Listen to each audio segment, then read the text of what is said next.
Mari semua menyembah Tuhan. Hallelujah.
orang-orang yang tidak mengenal firman Tuhan. Tujuannya apa? Untuk membawa kita semua menjadi orang-orang yang tersesat. Supaya apa? Supaya kita ikut kepada kebinasaan. Yang tidak berdiri di jalan orang berdosa. Kenapa? Dengan kita mengetahui firman, kita tahu bahwa kita hukum Taurat. Kita ada di bawah hukum kasih karunia.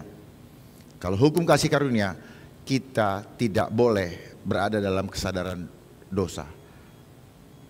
Karena bukan kita kudus, bukan kita orang benar, tetapi kita sudah dikuduskan oleh pengorbanan, oleh ketaatan satu orang, yaitu Yesus Kristus di atas kayu salib, yang seharusnya kita yang tergantung, tetapi Dia menggantikan kita untuk memberikan keselamatan kepada kita. Amin. Jadi kenapa kita tidak lagi berada dalam kesadaran dosa kalau kita mengenal firman Tuhan?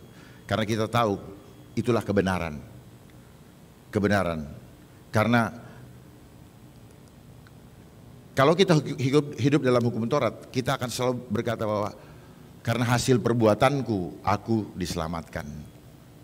Itulah yang membuat bangsa Israel sampai sekarang tetap tidak menerima Mesias sebagai juru selamat, Tuhan Yesus sebagai juru selamat. Karena apa? Kedegilan hatinya. Dan yang tidak duduk dalam kumpulan pencemooh. Kita perhatikan saat ini begitu banyak pencemooh. Ketika kita berjalan di dalam terang firman Tuhan, justru kita sekarang yang dicemooh. Mereka membangun istilah adanya hoax, cocokmologi dan sebagainya. Itulah buatan-buatan mereka, di mana kita digiring untuk selalu memahami hal-hal yang keliru. Tetapi karena mereka yang punya arena, mereka yang punya media, maka kita akan digiring sebagai orang-orang yang salah. Dan selalu kita lihat sekarang, setiap ada yang benar, dia langsung ada jawab, hoax. Jadi seperti ada sistem, begitu itu tidak sesuai dengan agendanya, langsung sistem menjawab hoax. Kebetulan saya mengerti permainan-permainan seperti itu, jadi saya sampaikan. Kalau ada seperti itu, tanya Tuhan. Segala sesuatu yang benar justru, yang menenangkan hati, justru senang mereka bilang hoax. Tetapi yang menakutkan, mereka akan giring bahwa inilah fakta. Ingat, fakta tidak pernah bisa merubah firman Tuhan. Tetapi firman Tuhan bisa merubah keadaan, bisa merubah fakta. Amin. Disinilah dahsyatnya firman Tuhan. Seringkali kita cuma digiring dengan melihat keadaan. Seperti saat ini kita digiring hanya untuk mengenal hal-hal yang disampaikan oleh televisi maupun gadget. Saya lanjut dulu. Tetapi yang kesukaannya ialah Taurat Tuhan, dan yang merenungkan Taurat itu siang dan malam. Siang dan malam artinya apa? Terus menerus.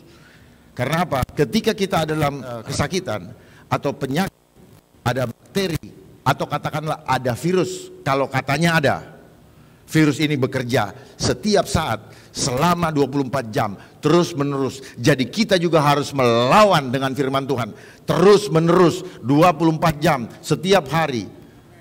Kita ucapkan terus, mendengarkan firman Tuhan dan perkatakan. Itu kuncinya. Jangan mendengarkan yang lain. Berikan waktu khusus di dalam hidup kita, berikan waktu khusus di dalam hati kita. Naik mobil dengerin firman Tuhan atau dengerin lagu-lagu puji-pujian atau penyembahan. Naik pergi ke kantor demikian juga. Di kantor nggak usah dengar-dengar berita-berita. Semua itu berita itu ada pengendalinya. Jangan kita mau dikendalikan oleh berita, tapi mari biarkan kita dikendalikan hanya oleh Tuhan. Bagaimana kita mengetahuinya? Baca firman Tuhan. Kenapa demikian? Karena ia seperti pohon. Bagi orang-orang yang senang dan selalu mendengarkan firman Tuhan, ia seperti pohon yang ditanam di tepi aliran air, yang menghasilkan buahnya. Amin. Pada musimnya, dan yang tidak layu daunnya, apa saja yang diperbuatnya berhasil. Amin. Amin. Mau kita komitmen untuk memiliki hati yang senang mendengarkan firman Tuhan. Jangan cuma lihat drakor. Saya punya ponakan itu Mau belajar firman Tuhan sama omnya tapi dilihatnya drakor terus. Sampai tadi berangkat naik mobil sini, yang lain lagi saya bilang, waduh gimana kamu mau tahu. Dan ini yang membuat kita apa? Kita menggiring diri kita masuk ke dalam suasana yang keluar dari firman Tuhan. Hati kita gelisah, kita punya perasaan terbawa oleh drakor tadi. Lama-lama terbawa sama Dracula.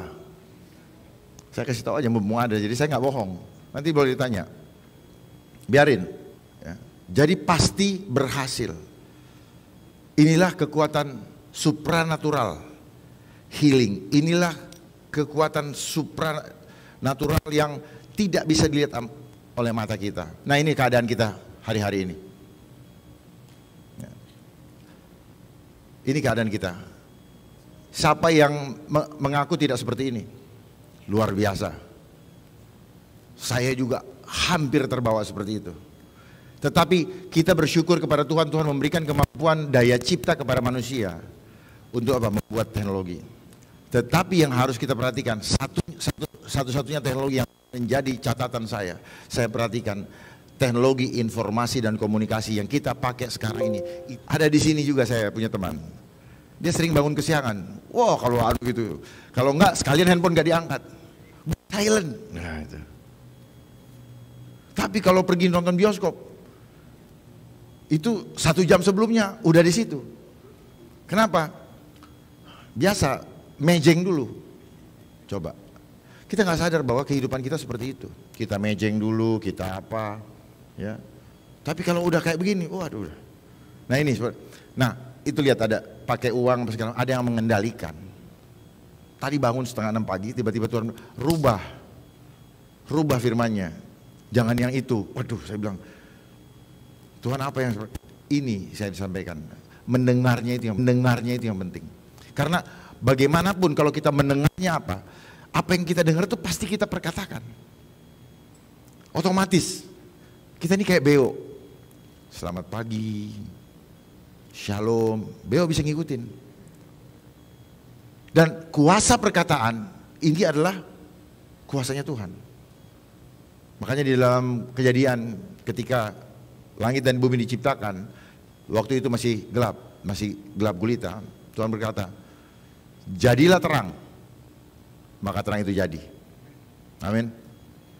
Jadi kuasa perkataan, dan ini kuasa perkataan kita ini di copy paste sama kekuatan dunia.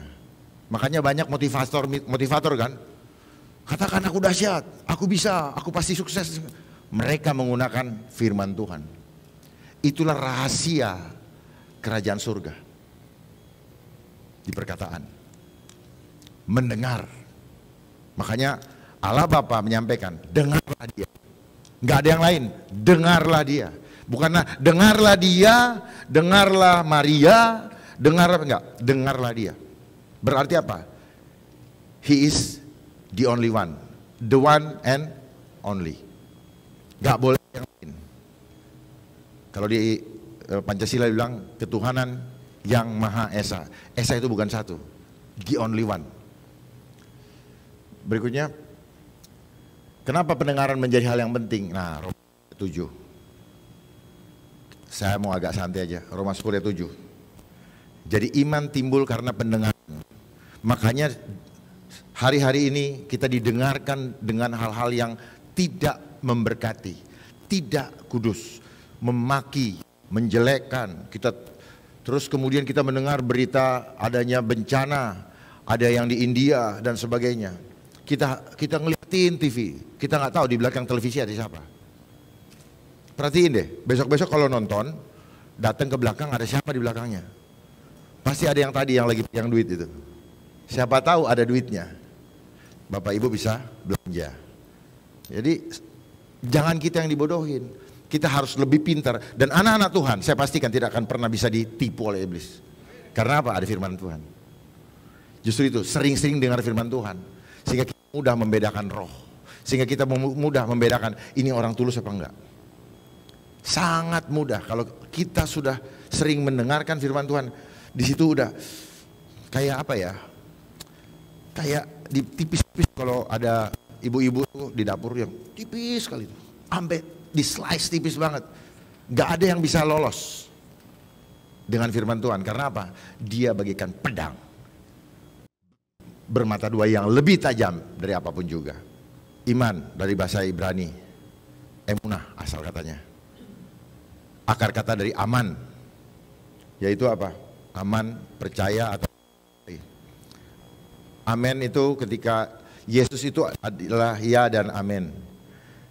Amin, amin, sungguh pasti, so be it, ya, yes. Makanya apa? Kok yes ya? Bahasa Inggrisnya ya. Ternyata ambil dari kata potongan Yesus. Makanya kata history, his itu adalah Yesus. Story itu sejarah. Jadi semua sejarah, dia alfa dan omega yang ada di dalam perjalanan kita, yang kita semua selalu tertuju kepada Yesus.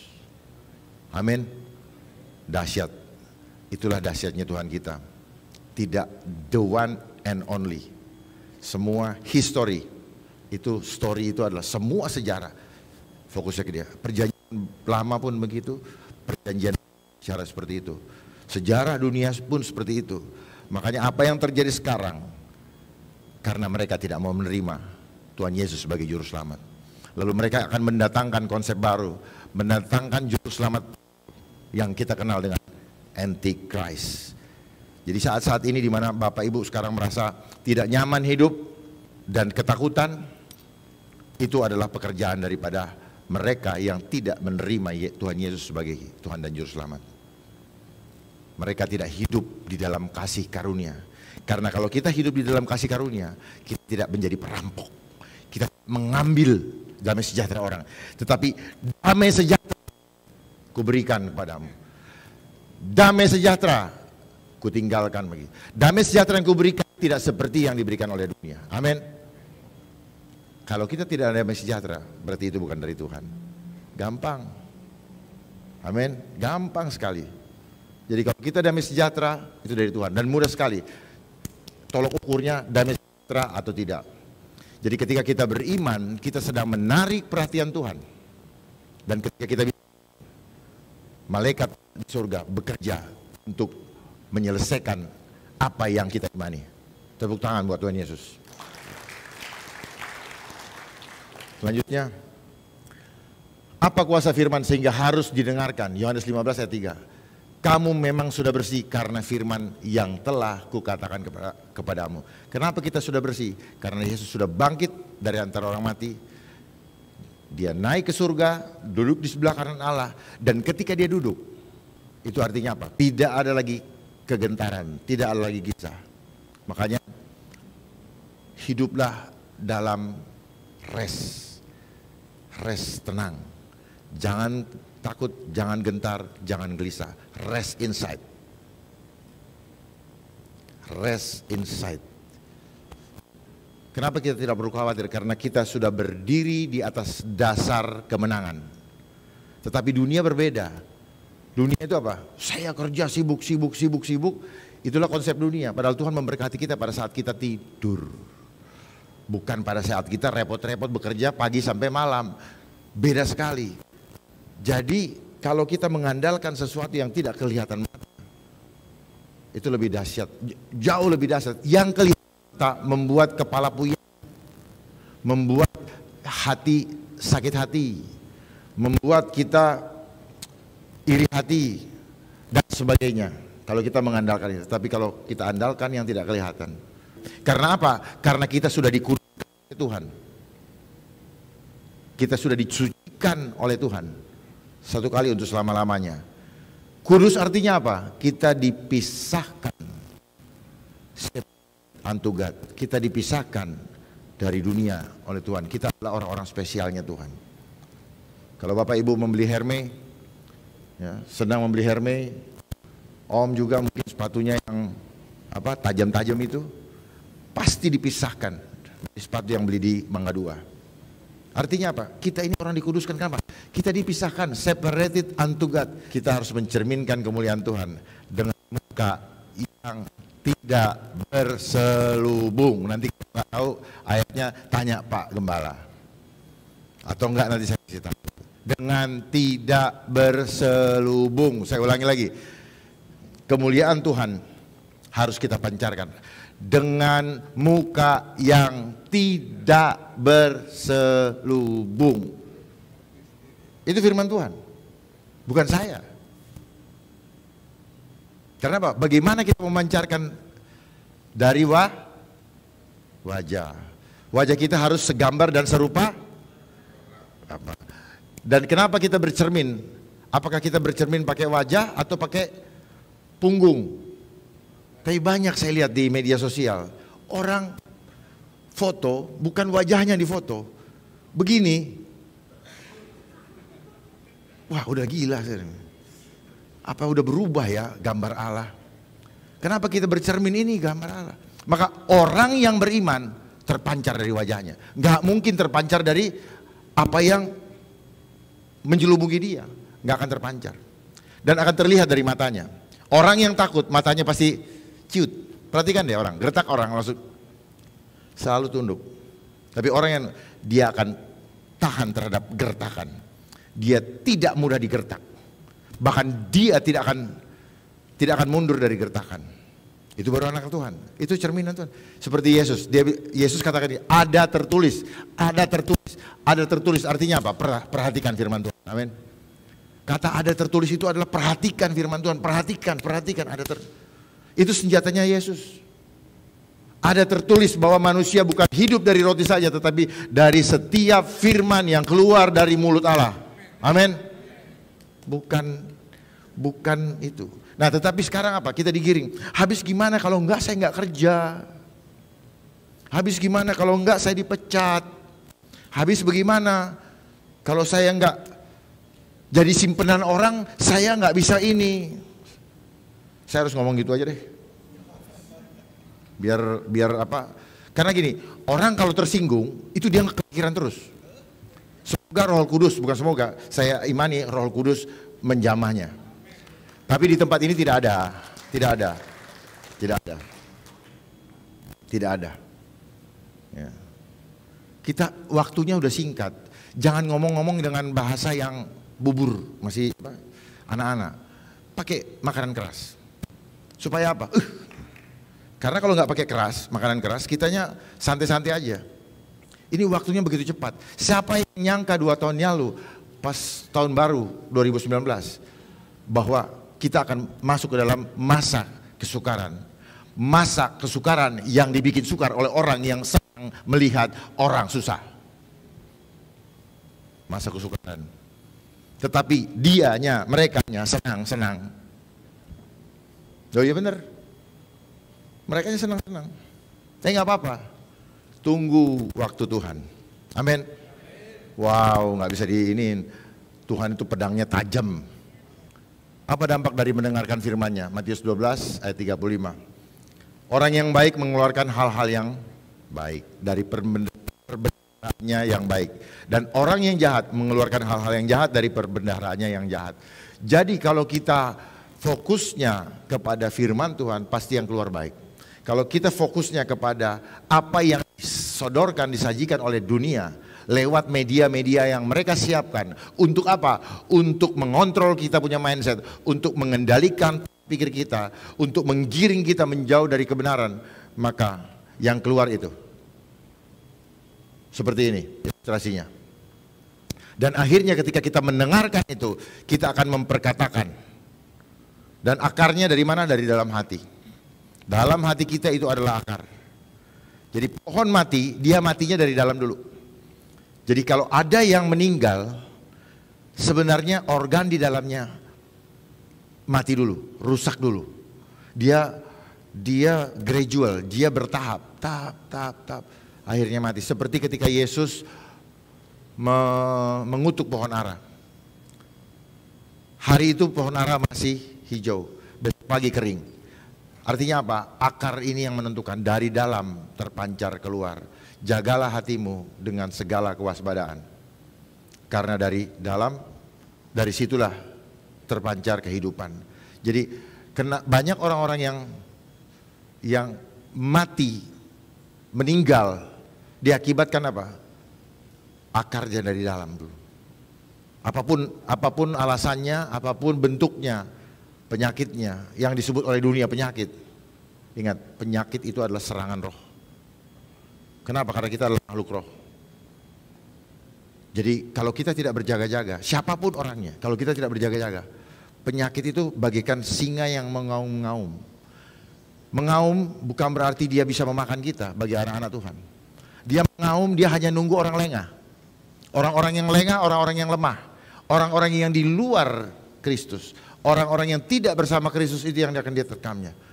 Ada orang yang kelihatan bersama Kristus, tetapi apa? Ketika ketika masa tenang, mudah sekali. Haleluya, shalom. Ada saya lihat satu lagu, judulnya Harapanku. Harapanku, ku percaya mujizat, ku percaya apa yang mustahil. Tetapi saya bilang, kenapa pada saat masa seperti ini, yang mustahil kita sudah gak percaya lagi. Pada saat nyanyi, bagus sekali. Apa dulu kita cuma show aja ya di depan panggung? Ya, maaf, apa kita show aja? Karena yang saya perhatikan, yang banyak di panggung, kok sekarang gak ada di panggung, adanya di YouTube. Dan YouTube-nya apa? Di rumah masing-masing. Kemana? Mengusir setan. Lah setannya dari kapan-kapan udah gak ada, udah pergi, diusir-usir. Sebenarnya bukan kita ngusir setan, kita yang jauh dari Tuhan. Setan mah udah kalah dari sejak Yesus bangkit dari antara orang mati. Itu sudah kalah. Kitanya yang menjauh dari Yesus. Makanya ketika orang menjauh dari Tuhan, tidak baca firman Tuhan, dia akan ketakutan. Pasti. Yang membaca, cuma sekedar membaca, cuma bicara di panggung begini, begitu menghadapi kenyataan, karena cuma di sini, dia akan ketakutan. Karena tidak ditempa oleh persoalan, tidak ditempa oleh keadaan. Sehingga segala sesuatu harus diasah supaya tajam. Kalau enggak bisa. Nah ini ilustrasinya. Berikutnya, kenapa pendengaran kita harus kepada firman Allah? Ibrani 4 ayat 12. Sebab firman Allah hidup dan kuat. Dan lebih tajam daripada pedang bermata dua manapun. Ia amat dalam sampai memisahkan jiwa dan roh, sendi-sendi dan sumsum. Ia sanggup membedakan pertimbangan dan pikiran kita. Saya ulangi, sebab firman Allah hidup dan kuat. Katakan hidup dan kuat. Ulangi lagi, katakan hidup dan kuat. Bukan mati dan lemah. Hidup dan kuat, bukan mati dan lemah. Jadi kalau kita baca firman Tuhan, kita hidup. Hidup apa? Hidup itu roh. Jadi kalau kita baca firman Tuhan, firman itu roh. Firman itu nafasnya Allah. Jadi kalau kita baca firman Tuhan, kita kayak take a deep breath. Nafas yang kita pakai ini adalah nafas yang diberikan oleh Tuhan, yang ditiupkan ke dalam hidung kita. Ini simbol, hidung kita adalah tempatnya nafas kehidupan. Lalu apa yang terjadi sekarang? Dan ciri orang hidup adalah hidungnya masih bolong. Amin. Siapa yang hidungnya masih bolong? Kok sebagian yang angkat tangan? Ciri orang hidup adalah hidungnya masih bolong. Itu. Nah, sekarang makanya dibilang hidup dan kuat. Makanya sekarang kenapa hidung kita masih hidup? Simbol kehidupan, lalu kita sendiri yang mematikan. Itu bertentangan persis dengan apa yang Tuhan mau. Bertentangan, Tuhan kasih kita nafas kehidupan yang ditiupkan ke hidung kita. Coba lihat kalau ada yang melayat kematian. Kalau nggak salah saya lihat hidungnya ditaruh apa? Kapas. Nah, saya juga nggak tahu kenapa ditaruh kapas. Jujur saya nggak tahu, cuman pakai kapas. Oh ya udah mati gitu. Karena kebiasaan itu. Tapi saya nggak tahu kenapa ditaruh kapas. Padahal mati aja kan. Simbol lagi kata Pak Gembala. Simbol kalau dia sudah tidak bernafas, atau orangnya takut tiba-tiba dia bernafas kali. Jadi simbol orang tidak bernafas. Jadi ini dia tadi, ya. Coba dibangun pemahaman. Gak ada dibilang, oh berhikmat, separuh Tuhan, separuh ngikutin dunia. Enggak, Tuhan gak mau. Kita berada di dunia ini, tapi kita tidak berasal dari dunia ini. Amin enggak? Ingat, dunia ini tidak dirancang oleh Tuhan untuk menjadi tempat yang kekal. Kita harus tinggalkan karena suatu saat akan dihancurkan. Kita harus kembali. Jadi kalau bagi siapa yang mempertahankan hidupnya di dunia karena materi, karena mamon, maka dia tidak mendapat bagian dalam kerajaan sorga. Karena tidak mungkin kita hamba dari dua Tuhan. Tuh Allah kita adalah Allah pencemburu, dan sifat cemburu ada di dalam diri kita masing-masing. Tuhan dipuji, kita juga senang dipuji. Hidup Tuhan kekal, kita juga kekal. Apanya kekal? Rohnya kita. Makanya supaya hidup kita kekal, milikilah roh iman yang sama. Sama seperti apa? Sama seperti Yesus Kristus. Karena iman bukan formula, iman adalah roh. Iman adalah, dan roh itulah yang menghidupkan. Kalau badan saya ini, kalau rohnya sudah ditarik, langsung nggak hidup lagi. Saya bisa ngomong begini, tangan saya bisa bergerak ini karena masih ada roh. Dan roh itu yang menggerakkan listrik di dalam tubuh saya, dan darah saya naik turun karena ada listrik tadi. Saya dihidupkan oleh apa? Oleh roh. Bagaimana bekerja roh? Seperti radio frekuensi. Ada energinya, ada casnya. Seperti ini. Dan dia langsung transmit kepada Tuhan apa yang kita kerjakan, apa yang ada isi dari dalam hati kita. Seperti itu. Kembali lagi ke ayat yang tadi, yang ini. Dalam lebih tajam daripada pedang bermata dua manapun, tidak ada yang lebih hebat dari firman Tuhan. Hidup dan kuat. Ia menusuk amat dalam sampai memisahkan jiwa dan roh. Seringkali banyak yang sulit memisahkan antara jiwa dan roh. Jiwa itu pikiran. Pikiran, perasaan, dan kehendak kita. Roh ini adalah roh yang Allah berikan. Roh ini adalah roh yang Allah berikan. Pikiran, perasaan, dan kehendak. Pikiran dan perasaan dan itu diproduksi, difilter, direkam oleh yang disebut dengan sel. Nah, apa yang kita dengarkan itu akan terekam.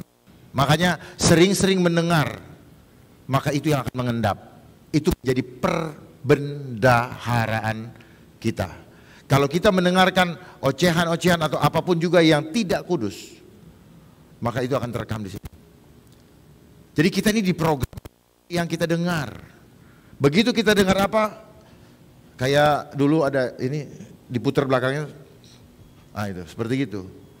Kita seperti itu. Jadi kita diprogram, tergantung apa yang memprogram. Makanya sekarang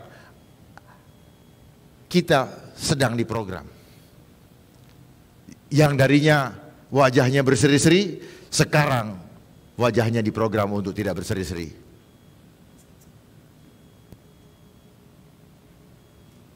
Kok pada bingung nggak? Kita diprogram oleh Tuhan untuk memancarkan kemuliaan Tuhan. Ingat loh, makanya sadari diri kita. Sadari diri kita untuk mempermuliakan Tuhan. Jadi kalau untuk mempermuliakan Tuhan gak ada lain. Kita adalah karya kemuliaan Tuhan. Maka kita harus selalu menampakkan bagaimana wajah Tuhan Yesus. Berseri-seri di dalam alam roh. Bercahaya seperti matahari. Apa saja yang menyelubungi dia tembus. Gak bisa diselubungi. Kita nggak pakai selubung kadang-kadang ini, apalagi diselubungin. Wajah Tuhan Yesus. Jadi kalau dunia punya aturan, Tuhan juga punya aturan. Kita adalah warga kerajaan surga. Kita warga negara di sini, tetapi kita warga negara kerajaan surga. Saya beranikan membicarakan itu karena apa? Kita adalah orang-orang yang sudah dimenangkan dan kita adalah anak-anak Tuhan Yesus. Amin. Kita harus tahu itu siapa posisi kita. Tuhan, kita dikuduskan. kita merasa takut berarti kita belum sadar bahwa kita sudah dikuduskan oleh Tuhan. Separated unto God. Kita harus hidup dalam rest. Rest itu apa? Kita tidak khawatir, kita tenang, kita tidak gelisah. Rest. Tuhan mau seperti itu. Yesus duduk di sebelah kanan karena apa? Sudah pekerjaannya sudah selesai. Tuhan bilang, duduk makan. Aku akan mengenyangkanmu di depan musuh-musuh. Kita disuruh diam lagi. Kenapa kita suruh diam? Tuhan sudah berjanji, aku yang akan berperang untukmu.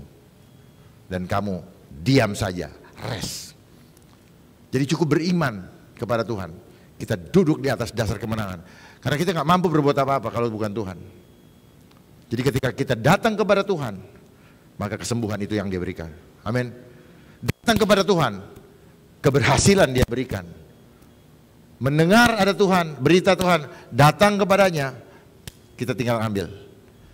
Kalau sekarang mah kayak, kalau ada, dulu saya kalau ada om saya datang, om saya datang, temuin dia, baik-baik sama dia, pulang dia, dikasih. Tuhan Yesus sama seperti itu. Kalau kita sudah ada, tinggal kita ambil. Kira-kira seperti itu. Jadi ini, setiap apa perbuatan kita dilaporkan oleh tubuh kita. Sendi-sendi dan sumsum. Sendi-sendi dan sumsum itu apa?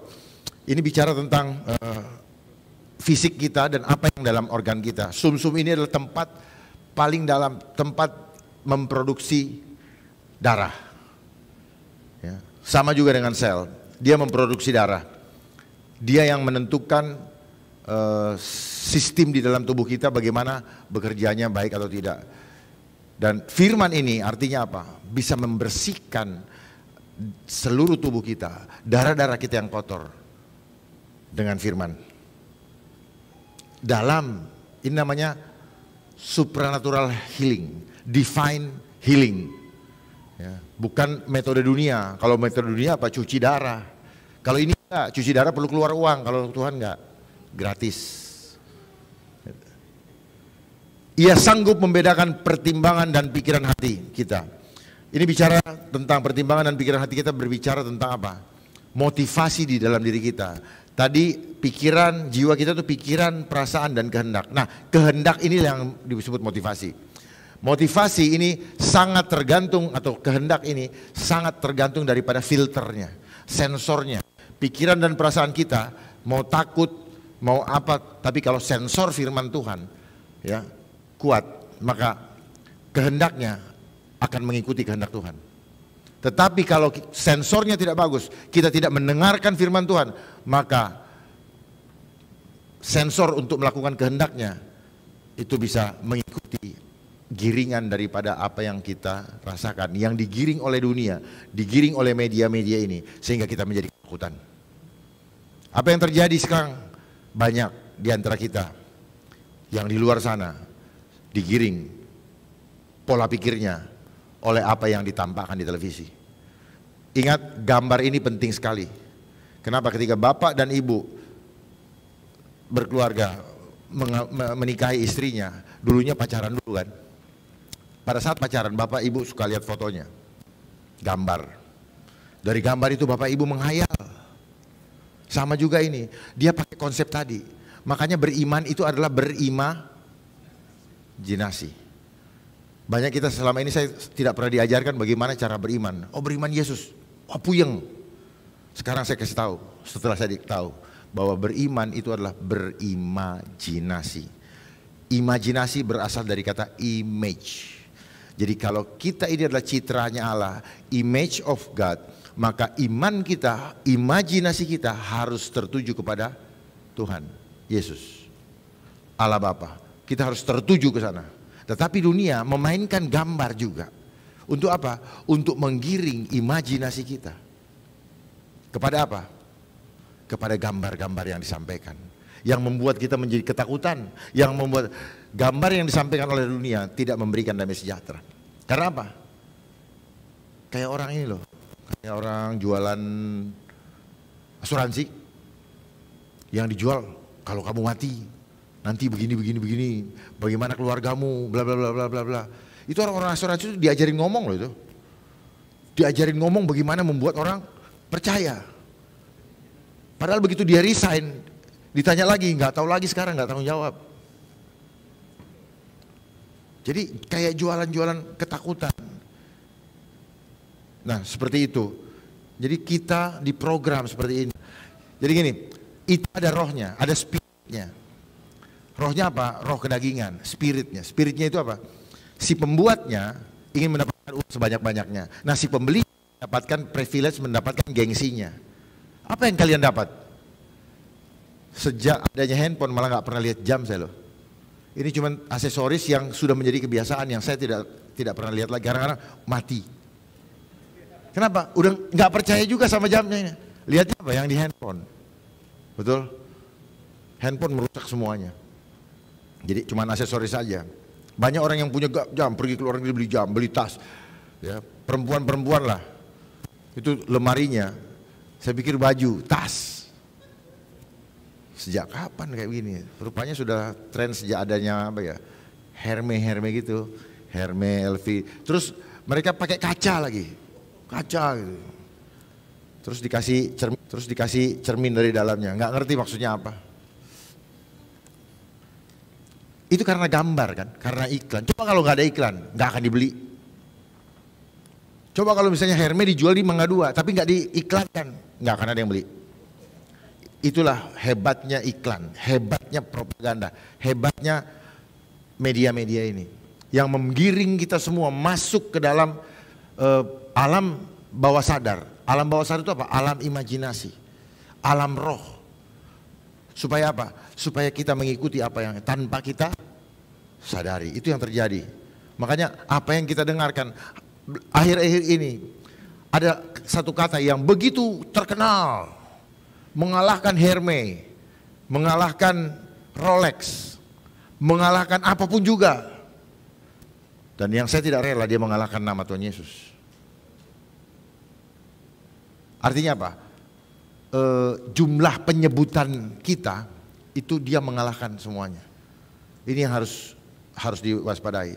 Jangan mengucapkan hal-hal yang membawa kepada kematian. Ucapkanlah, perkatakanlah hal-hal yang membawa kepada kehidupan. Amin. Karena yang kita ucapkan, kita menggunakan nafasnya Allah. Jangan menggunakan apa-apa yang ini. Karena perkataan ini, speak, dalam bahasa Ibrani artinya membuka pintu untuk Yesus. Berkata itu dalam bahasa Ibrani artinya apa? Membuka pintu untuk Yesus. Dabar. Membuka pintu untuk Yesus. Bar itu anak. Membuka pintu untuk Yesus. Jadi apa? Ini adalah powernya Tuhan. Jadi Tuhan punya ide kasih telinga, kasih mulut, kasih hidung. Ada idenya. Sekarang kasih hitam, besok kasih ungu. Dia bosan sama diri dia kayaknya. Orang-orang seperti itu bosan sama dirinya. Nah, ini tadi gambar ini adalah nukleus. Kita perhatikan. Gambar ini dipakai untuk menakut-nakuti kita. Padahal ini adalah apa? Inti sel dari kehidupan manusia, inti kehidupan kita, inti sel kita. Ini yang bulat kecil ini. Lihat, ini dipakai untuk menakut-nakuti kita semua. Padahal ini adalah inti sel kita. Apa yang suka saya sampaikan? Sama seperti tadi, motivasi. Itu sama seperti itu. Mereka selalu bermain di ruang yang tidak bisa kita lihat.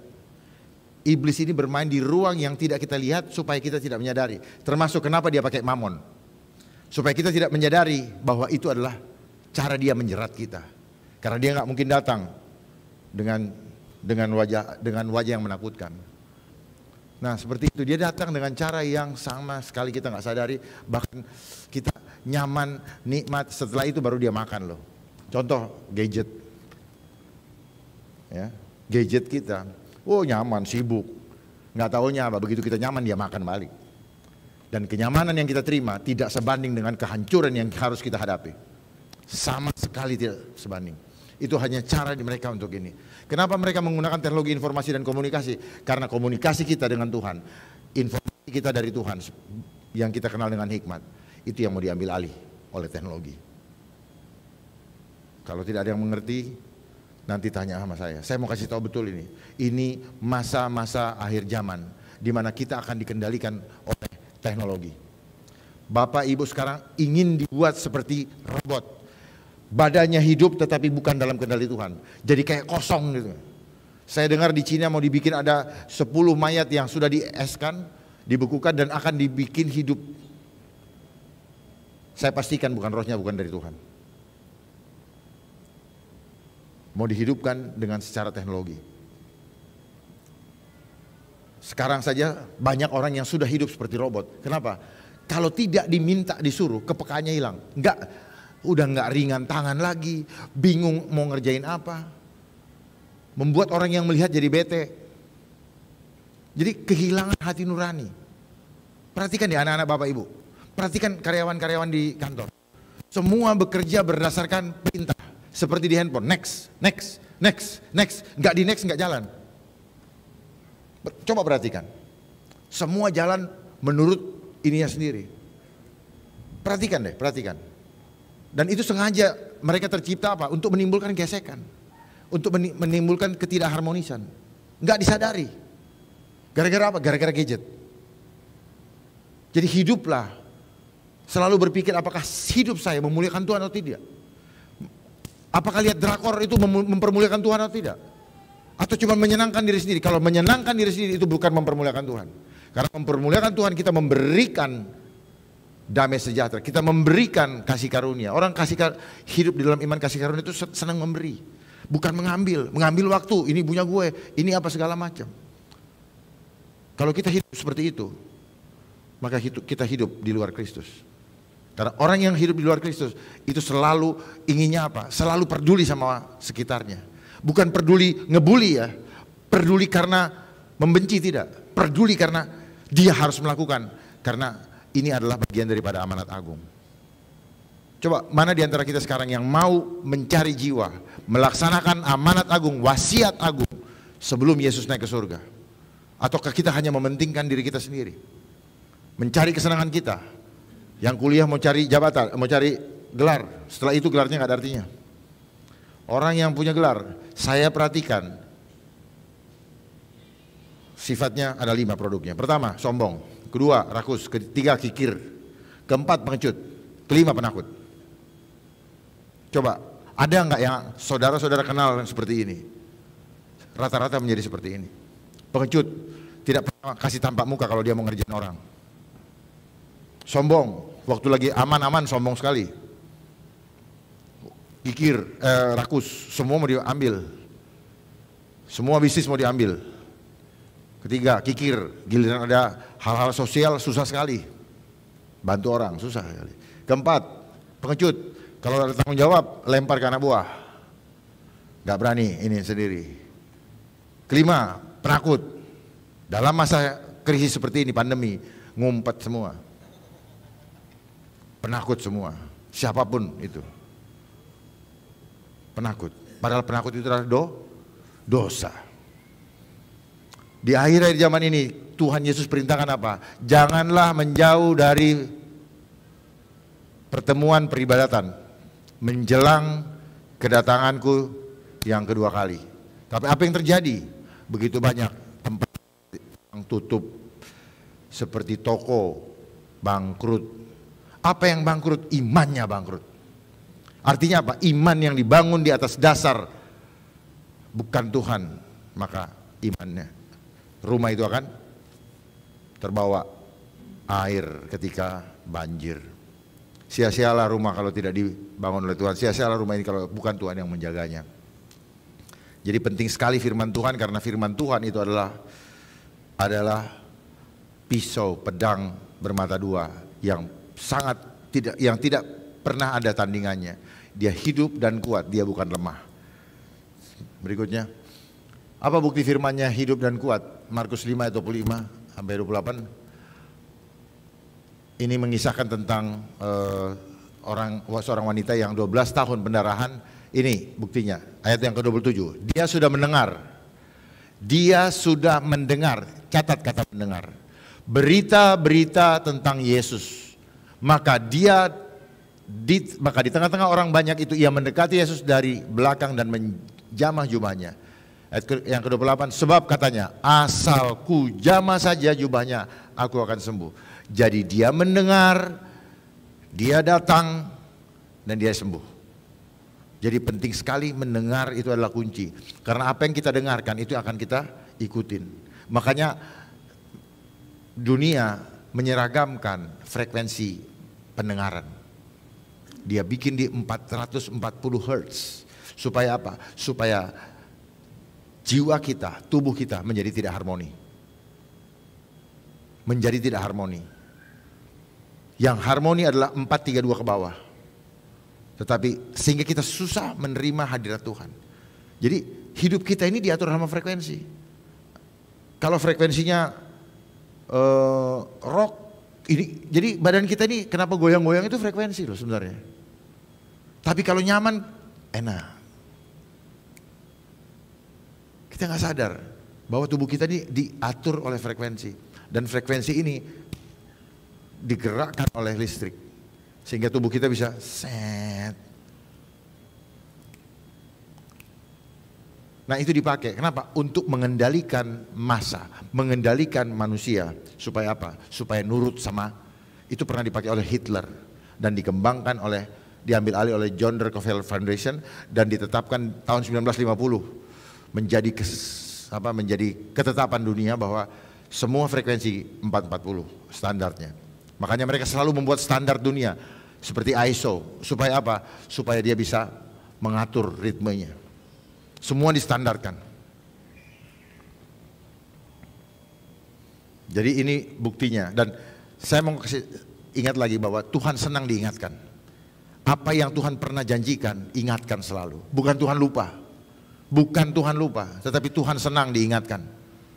Seperti Rahel, Tuhan senang diingatkan ketika Tuhan mengingat kembali permohonan doanya, lalu dia membukakan kandungannya. Tuhan senang diingatkan. Contoh lagi, bukti bahwa Tuhan senang diingatkan. Peringatan perjamuan kudus, itu adalah bukti bahwa Tuhan senang untuk diingat. Bukan Tuhan lupa. Tuhan sama sekali tidak lupa. Tapi Tuhan senang ketika kita ketemu, kita datang kepadanya, perkatakan, mengingatkan janji-janjinya. Seperti gini, Tuhan, katanya Tuhan cinta sama aku. Ingatkan Tuhan. Atau sampaikan kepada Tuhan, Tuhan, I love you. Tuhan, I miss you. Tuhan akan, Tuhan tahu apa yang kita butuhkan. Cuman cukup diingatkan aja. Jadi memperkatakan firman-Nya itu sama dengan apa? Mengingatkan. Jadi doa itu mengingatkan. Doa nggak usah tutup mata. Setiap nafas kita itu doa. Dalam nama Yesus, perkatakan, kita sedang mengingatkan Tuhan. Dan apa yang kita ingatkan Tuhan, itu juga yang akan aku lakukan buat kamu. Dan Tuhan pasti memenuhi apa yang kita ingin. Asal kita ingatkan janjinya. Pakai firman Tuhan, ada tertulis, ada tertulis. Melawan musuh kita, ada tertulis. Begitu kita lawan musuh, bilang ada tertulis. Kalau sama Tuhan, bicara, Tuhan ingatkan janjinya. Kalau kita ingatkan tuh janjinya, aku akan melakukan seperti apa yang engkau sampaikan kepada aku. Akan aku lakukan, itu janji. Kalau Tuhan sudah janji, dia tidak akan pernah mengambilnya lagi. Amin. Tapi tidak semua orang Tuhan bukakan rahasia-rahasia seperti ini. Tuhan tidak semua Tuhan bukakan rahasia ini. Karena kalau Tuhan bukakan, makanya Tuhan selalu memberikan perumpamaan. Kalau Tuhan bukakan semuanya, maka Tuhan punya kewajiban untuk memenuhi janjinya. Makanya kepada orang Israel dia tidak bukakan sampai hari ini. Makanya dia tidak pernah bisa mengenal Yesus sebagai Tuhan dan Juru Selamat. Karena apa? Karena dia tidak bukakan. Murid-murid bertanya, kenapa kamu memberikan perumpamaan? Perumpamaan itu untuk membuat orang yang tidak dibukakan rahasianya, maka dia tidak akan bisa memahami firman Tuhan. Kenapa firman Allah itu hidup dan kuat? 2 Timotius 3 ayat 16, segala tulisan yang diilhamkan Allah memang bermanfaat untuk mengajar, untuk menyatakan kesalahan, untuk memperbaiki kelakuan, dan untuk mendidik orang dalam kebenaran. Ilham dari bahasa Yunani, theanustos. Theanustos, hanya satu kali di dalam Alkitab disebutkan ilham Allah, dihilhamkan Allah. Atau God's breath, nafasnya Allah. Jadi firman ini nafasnya Allah. Seperti yang kita lihat nanti di ilustrasi yang saya bikin seperti ini. Nafas kita. Jadi mbok yao kalau sudah punya nafas dikasih itu, nafas yang benar seperti itu. Coba kita ngaca diri. Apakah saya seperti itu? Berarti kita kalau tidak seperti itu, tidak mengimani firman Tuhan bahwa nafas kita diberikan sama Allah Bapa, diberikan sama Tuhan, ditiupkan ke hidung kita. Firman Tuhan itu nafas kehidupan. Amin. Amin enggak? Amin apa amin? Amin apa iman? Jadi firman Tuhan, ini nafas kehidupan. Setiap kita membaca, kita membuka firman ini, pakai ini. Kalau membaca pakai ini. Kalau lagi di jalan silakan pakai yang di situ. Tapi itu bukan Alkitab. Karena Alkitab the book. The kitab book. Ini the book. Kalau ini bukan the book. Ya, Alkitab. Ya, bukan Alkitab. Kenapa? Ini bisa dirubah isinya karena ada yang ngendaliin. Kalau ini kita pegangan untuk buku, untuk kita mencocokkan kembali. Jangan sampai dihilangkan satu noktah di situ kita nggak tahu. Apalagi generasi berikutnya. Kalau om dan tante udah tahu, kalau dikasih belok udah ngerti karena udah selesai habis. Kalau orang Muslim bilang udah khatam. Kalau ini baca aja separuh-separuh begini, nyari aja misalnya cari ayat itu bingung. Gimana mau kalau dibelokin, kalau dihilangin pakai tanda tanya sama pakai titik artinya beda loh. Jadi pegang ini luar biasa. Ini diberikan bukan untuk Yesus, ini diberikan untuk kita, untuk hidup kita, supaya kita berhasil, supaya kita sembuh, supaya kita kuat, kita tetap hidup. Ini loh firman Tuhan. Firman itu roh. Yesus itu adalah firman. Firman itu adalah perkataan yang keluar dari mulut Allah sendiri. Ini yang membuat ini. Ini rahasianya di sini. Tapi kalau nggak mau dibuka, ya jangan harap mau hidup. Banyak orang mau hidup tapi nggak mau makan roh kehidupan. Bethlehem adalah bet rumah, lehem adalah roti. Lehem akar katanya dari apa? Laham. Laham itu apa? Perang. Jadi ketika kita makan, kita sedang berperang. Makan apa? Makan firman. Kita kunyah gini, kita sedang berperang. Siapa yang berperang? Siapa yang berperang?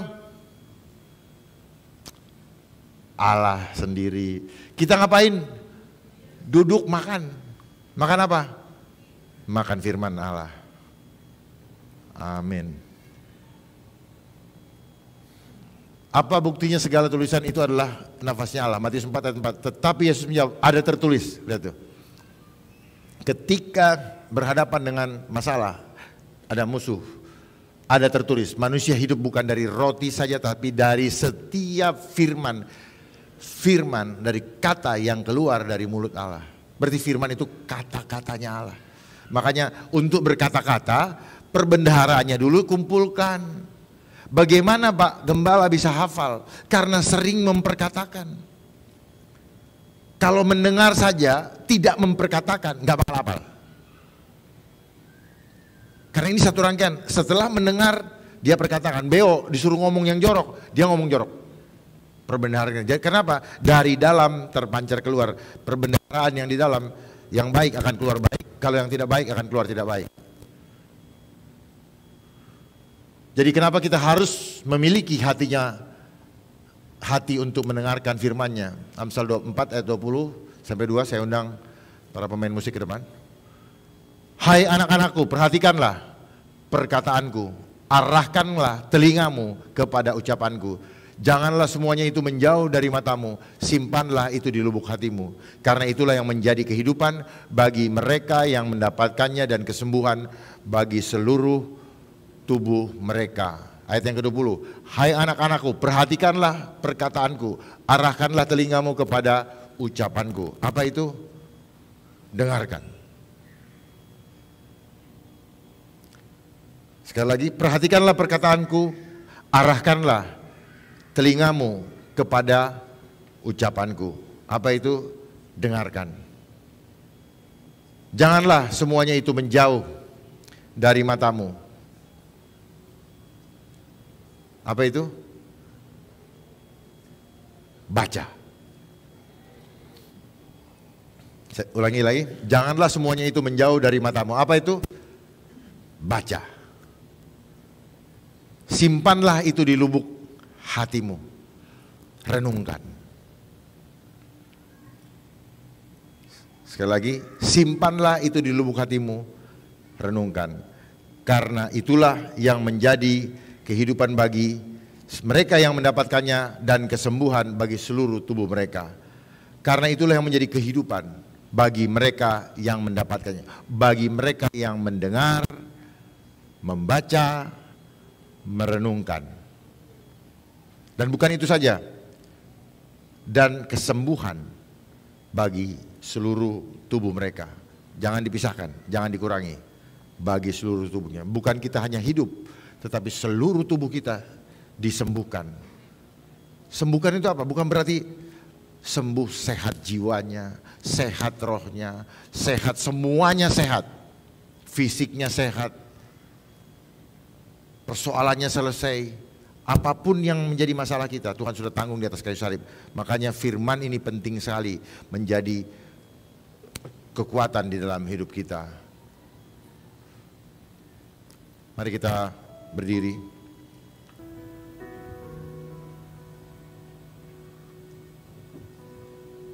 Baba, Baba, Kau segalanya bagiku. Ku naikkan syukur padamu dengan segenap hatiku. Abba Bapa, ku mengasihi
Tuhan Yesus, kerinduan hatiku.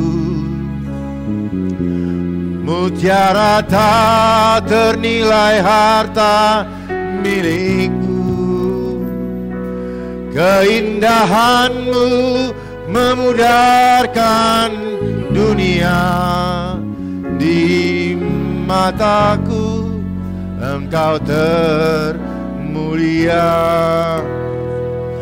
Oh Tuhan Yesus, kerinduan hatiku. Mutiara tak ternilai harta milikku. Keindahan-Mu mengubahkan dunia. Di mataku Engkau termulia. Tuhan Yesus, kerinduan, nyatakan kerinduan-Mu, nyatakan hatimu. Ternilai harta milik. Dia lebih dari apapun juga. Dia lebih dari apa yang kau miliki di dunia. Di mataku Engkau termulia. Tuhan Yesus, kerinduan hatiku. Ternilai harta milikku. Keindahan-Mu memudarkan dunia. Di mataku Engkau termulia. Tuhan Yesus, kerinduan hatiku. Mutiara ternilai harta milikku. Keindahan-Mu memudarkan dunia.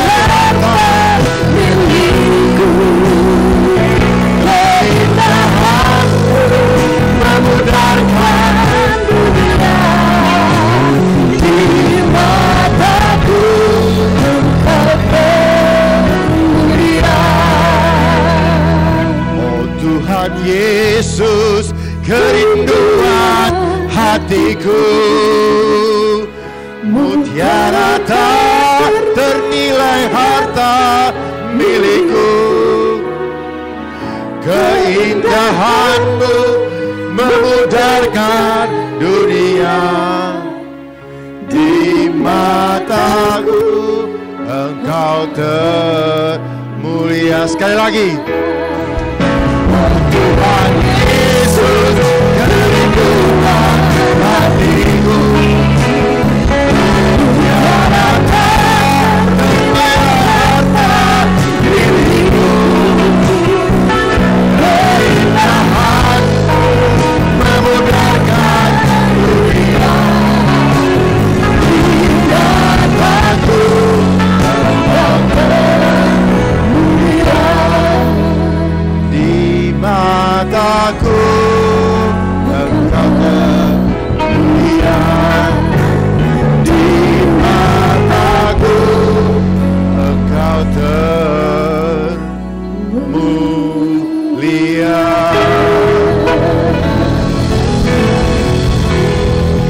Allah Bapa yang bertahta dalam kerajaan sorga, kami mengucap syukur kami sudah mendengarkan firman-Mu.